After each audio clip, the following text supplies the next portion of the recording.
Hey team, here we are outside today. Welcome to this week's and our very last news, views and clues in this format. Very last in this format.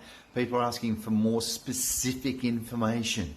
Anton, tell us specifically from either a science or a psychology perspective how we can have more influence, how we can connect, how we can build rapport, how we can make a bigger difference on the planet. Like these things that leaders consistently say that they'd like to do and to be and to achieve. So last one in this format, we will change it up to leadership psychology or leadership science or something. Actually, if you've got a different idea for a name, give us a yell.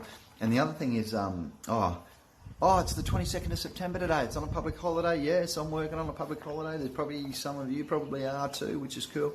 Though let's not forget to pay our respects and condolences to anyone impacted by obviously the passing of late Queen Elizabeth. So an amazing world leader, crazy good, who turned up in service.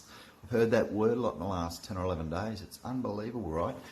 Dedicated to a life of service, which is Leadership 101. Anyway, Inc.com recently, our last news, views and clues. Inc.com came out with an article recently, and the link will be down below. The top 5 simple rules to help you make more friends and build stronger relationships from an emotional intelligence perspective. Let's have a look at what they are. Now, again, link. I'm going to give you the top 3 just for the interest of time as I watch 1:36 tick over there on the timer. Please feel free to go below and get the link to this and go and check the other 2 out. I love the milk carton rule. I've heard of the milk carton rule before, and it's a number 1 of emotionally intelligent people, according to Inc.com, and I love this article, is look at the milk carton differently. It comes from a story where, and it's a sort of a selfish sort of a story, where some human came down to breakfast every morning and their significant other had left the milk carton out on the bench and the milk had gone hot, and so they had to have hot milk in their cereal, and they, were getting wound up by that situation. First world problems, right? Still, we get some good learnings from first world problems.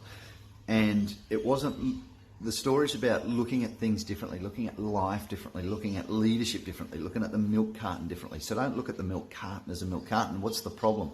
Having cold milk for breakfast. So how do I do that? Is it another carton of milk in the fridge, for example? So there's always 2 on the go, for example.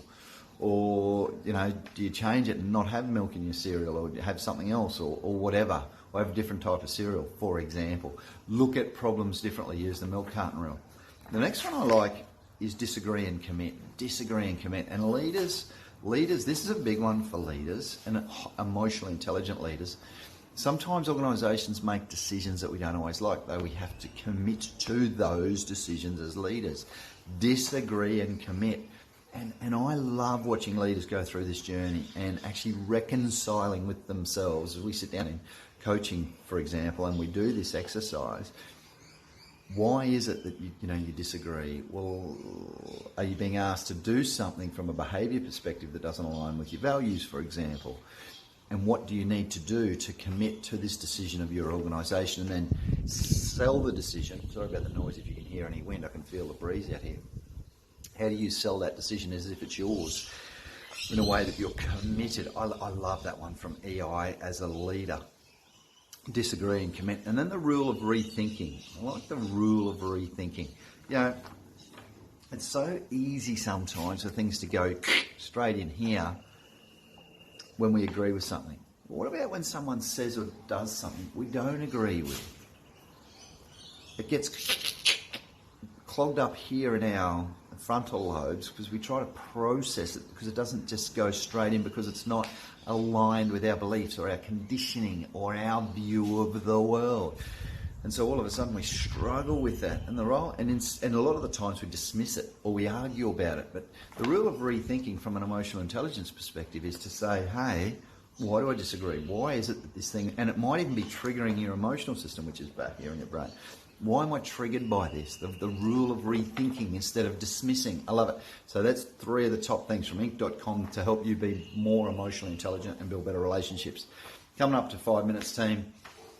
Last news, views and clues. Keep an eye out. We're going to really ramp up the quality of information that we share moving forward. And they're going to be actionable, specific steps for you to apply psychology to your leadership. See you next week on our first leadership psychology video.